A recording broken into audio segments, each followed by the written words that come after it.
Bonjour à tous, j'espère que vous allez bien, je suis ravie de vous retrouver aujourd'hui. Alors cette vidéo s'adresse à vous si vous êtes Sagittaire, si vous êtes ascendant Sagittaire, quel que soit votre signe solaire, ou si vous avez votre signe lunaire en Sagittaire. Alors, commençons par regarder quelle est la tendance, quelle est l'énergie dominante ici. Cavalier de bâton et le monde, ouais. Ok, donc là on fonce, on y va, on va de l'avant. Il y a de la volonté, il y a de la fougue, il y a de l'entrain, de la détermination et en même temps... on n'est pas sur un valet de bâton, on est sur un cavalier de bâton. Donc il y a quand même une certaine maîtrise, entre guillemets, qui n'est pas totale, puisqu'on n'est pas sur une dame ou sur un roi, surtout. Mais voilà, on prend quand même les choses en main, on se met en avant, on se met en marche, il y a une certaine confiance, une certaine détermination. Là, on voit qu'il y a de l'entrain, de l'envie, du désir, de la motivation, de la détermination, pour aller, pour peut-être faire aboutir quelque chose, pour finaliser quelque chose et pouvoir démarrer. On voit bien qu'il y a quelque chose qui arrive à son terme, la fin d'un chapitre, la fin d'un cycle, la fin d'une histoire, la fin d'un projet, la fin de démarche pour un projet. On a ici une notion d'aboutissement et quelque part, on a deux cartes quand même qui représentent la notion de liberté. Ici, donc soit on reprend sa liberté, soit on va la chercher. On est dans cette dynamique, dans cette énergie.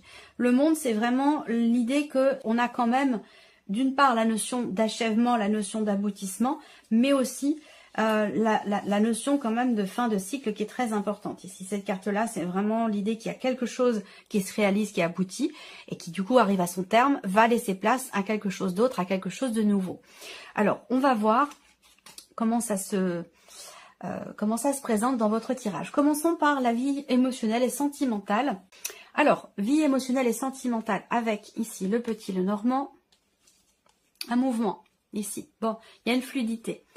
Les principaux, j'allais dire les principaux mots-clés, et puis bien sûr je vais développer, mais les principaux mots-clés ici pour la vie sentimentale, c'est l'ouverture, les interactions, le mouvement.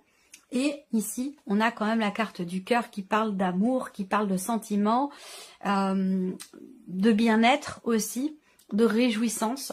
Donc là, il se peut, pour certains d'entre vous, que vous rencontriez quelqu'un ou que vous retrouviez quelqu'un au cours d'un voyage, au cours d'une fête, d'un événement particulier pour lequel vous allez vous déplacer.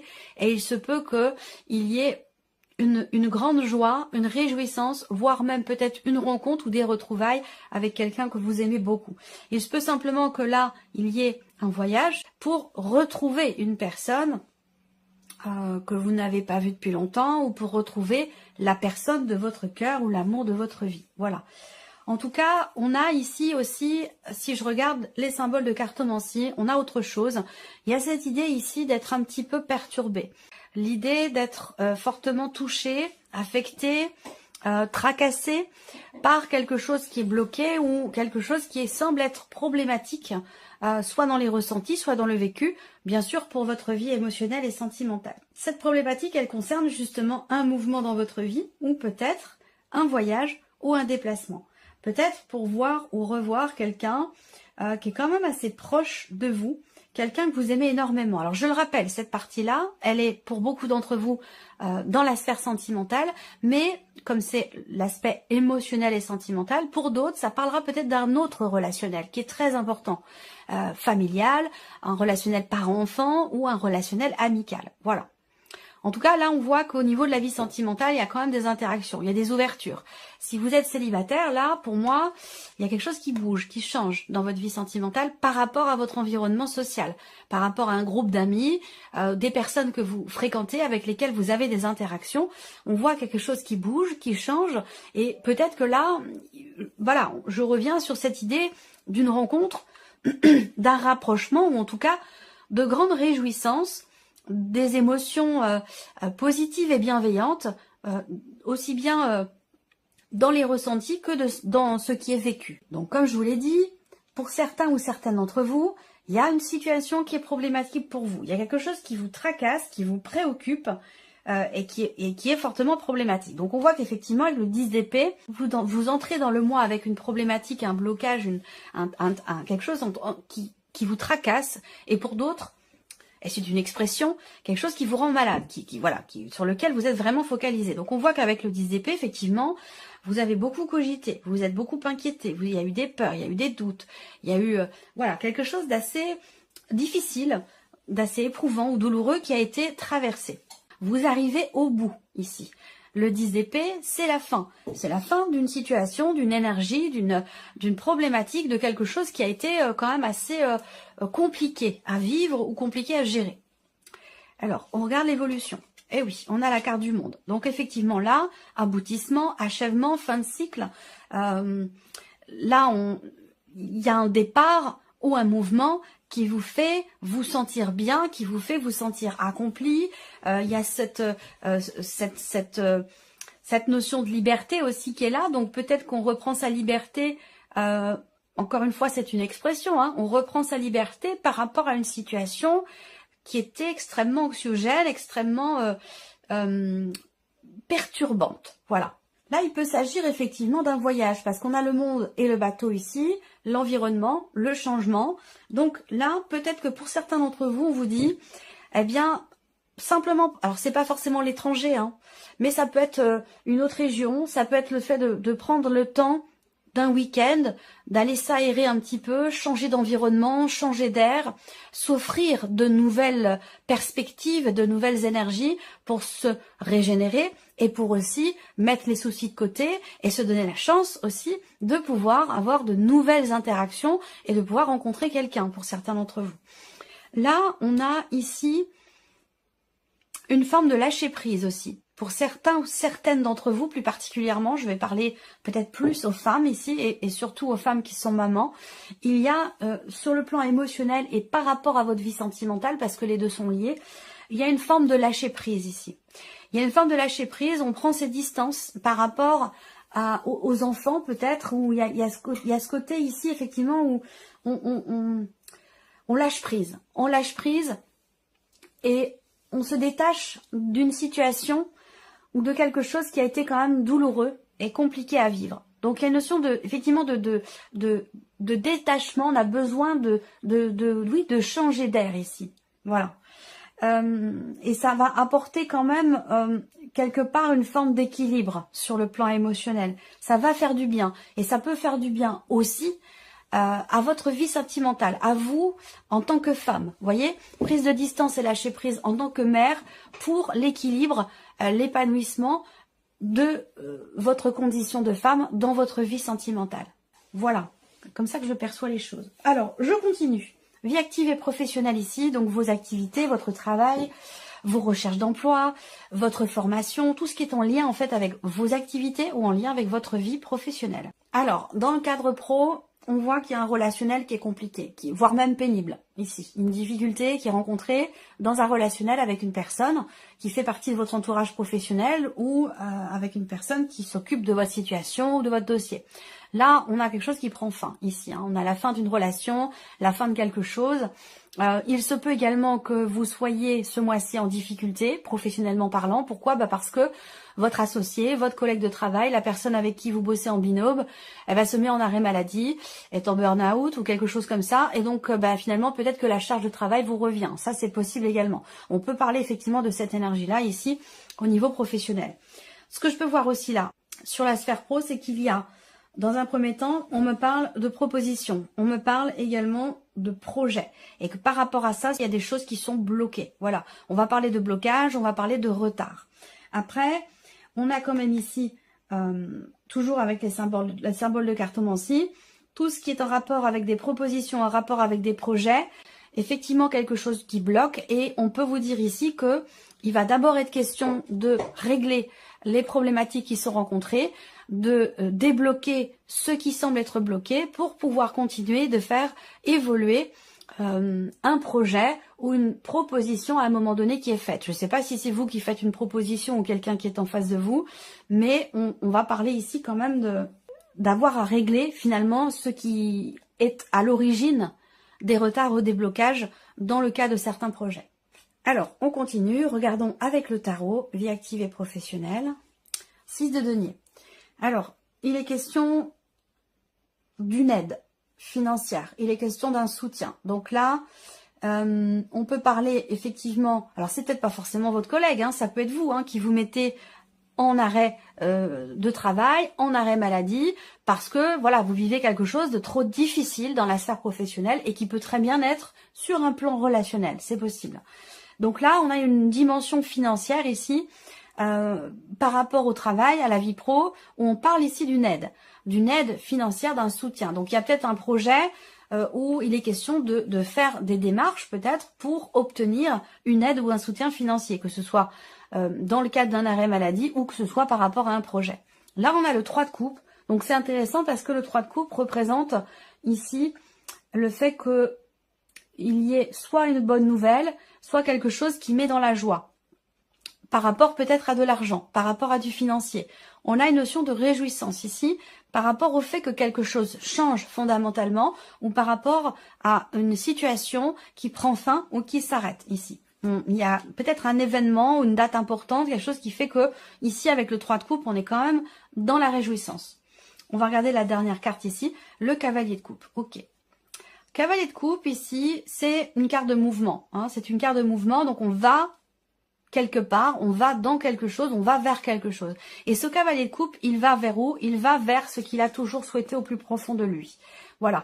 Donc c'est l'idée d'avancer vers ce qui nous fait du bien et quelque part de se distancier de ce qui a pu nous être pénible à un moment donné, que ce soit une situation professionnelle ou que ce soit un relationnel dans le cadre du travail ou dans le cadre d'une formation ici.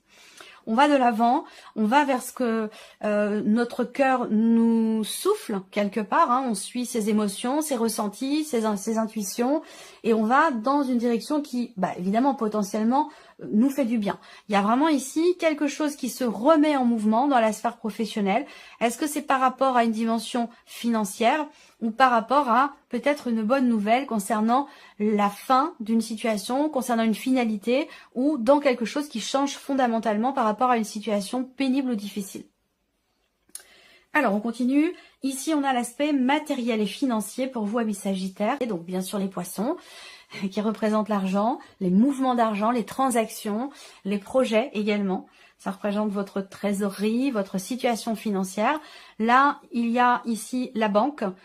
Pour certains d'entre vous, le banquier ou la banquière. On a avec ces cartes-là une signature. On a des papiers, des documents importants, un contrat. Voilà, il y a quelque chose qui se conclut et qui se signe ici. Pour la banque, avec la banque, pour un achat, pour une vente, pour une transaction. Il y a une notion de transaction, il y a un mouvement d'argent qui est en rapport direct avec le foyer, la famille, ou qui concerne ici un bien immobilier. Donc on peut parler de vente ou d'achat. En tout cas, on a une notion de transaction immobilière qui se conclut ici. Voilà. Donc bon, j'ai quand même la dimension financière. Je pense pas qu'on me parle de location ici, mais après tout, pourquoi pas? Si vous êtes en attente de pouvoir conclure quelque chose dans ce sens, c'est possible également. Voilà. Mais en tout cas, on a au niveau des finances une notion de stabilité, une gestion qui est quand même assez carrée, des mouvements qui sont sécurites, mouvements d'argent qui sont peut-être calculés, il y a vraiment cette notion de stabilité ici. Donc soit on fait les choses un petit peu au feeling aussi, on suit son intuition pour pouvoir garder une stabilité financière ou pour pouvoir atteindre une stabilité financière. Ensuite ici, qu'est-ce qu'on a avec le tarot? La roue de fortune. Donc effectivement, on parle encore une fois de fin de cycle. Vous avez un tirage quand même, ça peut être un tournant. Vous avez quand même 2 fois la carte du monde, vous avez l'impératrice, vous avez la roue de fortune, vous avez le jugement. C'est quand même un mois, vous avez la lune aussi au dos ici. Suivre ses ressentis profonds, ses intuitions. Là, il y a une guérison émotionnelle. Là. Il y a une guérison sur un plan émotionnel. Oui, si vous regardez la vie émotionnelle, là, vous sortez de quelque chose de lourd. Vous repartez de zéro. Nouveau départ ici, là, très clairement, avec une certaine abondance dans les émotions et dans les sentiments. Donc, il y a un mieux-être au niveau de la vie émotionnelle ou de la vie sentimentale. Donc, je reviens ici aux finances, à tout ce qui est matériel et financier. La roue de fortune, c'est un mouvement. C'est une carte de mouvement. C'est une carte aussi qui représente la fin de quelque chose. Pas forcément un aboutissement, mais il y a un cap qui est passé. Il y a un cap qui est passé soit en termes de gestion financière, soit par rapport à une notion d'investissement concernant une transaction ou tout simplement pour vos finances ou votre trésorerie. La roue de fortune ici, elle représente bien quelque chose de nouveau. Quelque chose de nouveau, la fin d'un chapitre qui va laisser place à quelque chose d'autre ici. Donc, si on parle effectivement de transactions immobilières, on peut parler aussi d'un nouveau cycle sur le plan financier où vous allez, ici on va voir les deux autres cartes du tarot, mais pour moi vous allez vers une certaine stabilité. Alors, le 7 de bâton ici, pour moi, indique le fait qu'il est question pour vous d'aller au bout des choses, de finaliser, de pouvoir passer à autre chose. Il y a cette notion ici de ténacité, là. Il y a une ténacité qui est, on affronte les obstacles, voilà, on tient bon, on faiblit pas, quels que soient les obstacles qui se présentent, on voit bien que vous avez ici un projet, quel qu'il soit familial ou en rapport à un patrimoine, un bien immobilier, on voit bien que là, vous faites preuve de détermination et que quand bien même il y a des obstacles sur votre route, peu importe, voilà, je pense que vous avez un objectif et que vous voulez vous y tenir, vous voulez aller au bout des choses. Et oui, le 9 de coupe. Donc c'est pas mal. C'est pas mal parce que là, au niveau matériel et financier, je pense qu'effectivement, il y a cette idée de gérer, de bien gérer les choses. Peut-être à deux, peut-être en couple. Il y a cette notion quand même il y a quelque chose de très carré dans un mouvement, vous voyez, une bonne organisation, une bonne gestion. Le 9 de coupe, c'est aussi un petit coup de pouce de l'univers concernant tout ce qui est en rapport avec le foyer, la famille, tout ce qui est matériel et bien sûr financier. Il y a un petit coup de pouce ici de l'univers. C'est aussi la carte qui représente une réussite, une satisfaction. Là, il y a un combat qui est mené pour un changement. Il y a une grande détermination pour aller au bout de quelque chose. Peut-être pour une fin de dossier, fin de projet, finaliser quelque chose et pouvoir continuer, avancer et avoir d'autres projets. Voilà. En tout cas, on a une notion de réussite. Vous avez de belles énergies pour tout ce qui est matériel et financier. Alors, regardons la surprise et l'inattendu. Pour vous les Sagittaires, qu'est-ce qu'on a ici avec le petit Lenormand? Le bouquet qui représente un cadeau, qui représente une surprise, une notion de bien-être. Alors, on va voir en fonction évidemment des autres cartes qui suivent. Là, proposition, surprise inattendue, ça peut être une proposition de travail, une offre d'emploi. Ça peut être aussi un cadeau qui vous est fait venant d'une personne qui vous est très très proche. Donc peut-être que ce cadeau, alors ce cadeau effectivement, ça peut être une offre, comme je vous l'ai dit, une offre d'emploi déjà, premièrement. Deuxièmement, ça peut être quelqu'un de la famille, quelqu'un qui est très proche de vous, qui va venir vous offrir quelque chose. Ensuite, on a cette notion ici, si je regarde les symboles de cartomancie, on a cette notion d'investissement, cette notion d'argent ici. Encore une fois, on parle d'argent, on parle du foyer de la famille. Donc, il peut y avoir une surprise, un inattendu, rapport à ce que je viens de vous présenter ici. Donc, logiquement, la surprise est bonne, hein, puisque on l'a vu avec le 9 de coupe ici, on a une réussite, on a une réjouissance. Et avec le bouquet, eh bien, c'est la même chose. Hein, il y a une surprise. Je pense qu'on est agréablement surpris ici par quelque chose de financier et en même temps en rapport avec le foyer et la famille. Là, je pense aussi que vous pourriez être surpris par quelqu'un de votre entourage, quelqu'un avec qui vous n'avez pas forcément des relations très intimes, très proches ou solides, hein, mais j'ai l'impression qu'il y a quelqu'un de votre entourage qui pourrait vous surprendre dans sa manière de s'investir dans votre vis-à-vis de vous, sa manière de partager, d'échanger avec vous. Et ça peut être aussi quelqu'un qui vous offre quelque chose, qui vous propose quelque chose aussi. Vous pourriez être surpris ou surprise par cette personne. Alors, ici, le tarot. Surprise inattendue, la justice. Donc ça peut être administratif, ça peut être juridique, ça peut avoir un rapport avec tout ce qui est effectivement judiciaire, juridique ou administratif. La surprise inattendue, c'est quelque part ici une notion d'équilibre, d'harmonie et de bien-être. Voilà. Donc, par rapport à quoi? Par rapport à quelqu'un ou par rapport à une situation. Harmonie, bien-être, il y a un rapprochement. Il y avait une retenue jusqu'à maintenant. Et là, on a un rapprochement ici entre vous et une personne assez proche quand même de vous. Je pense que c'est quelqu'un de la famille, un frère, une sœur, ou tout simplement la personne avec laquelle vous vivez. Hein. Je pense que, voilà. Il y a une évolution par rapport à une retenue qui était là dans cette relation. Effectivement, vous voyez la retenue, eh bien, vous voyez l'image ici de ce cadre de denier, quelqu'un qui veut retenir quelque chose à tout prix. Donc là, il y a un mieux-être et un rapprochement dans une relation importante. Quelqu'un quand même qui est assez proche de vous. Ensuite, la surprise inattendue, ici, elle peut être aussi concernant de l'argent. Concernant de l'argent, concernant une pension alimentaire, concernant une révision de pension. Voilà.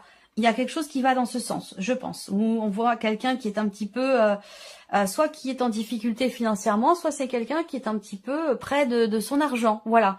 Et qui n'est pas forcément en volonté de vous donner plus, par exemple, vous voyez.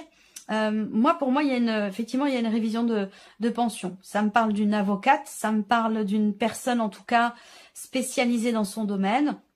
Il va être question de régler quelque chose ici au sujet d'un aspect financier et particulièrement peut-être aussi par rapport à, effectivement, soit une pension alimentaire, soit comment ça s'appelle? Une pension de réversion. Ça peut être aussi ça. Voilà pour vous, amis Sagittaires.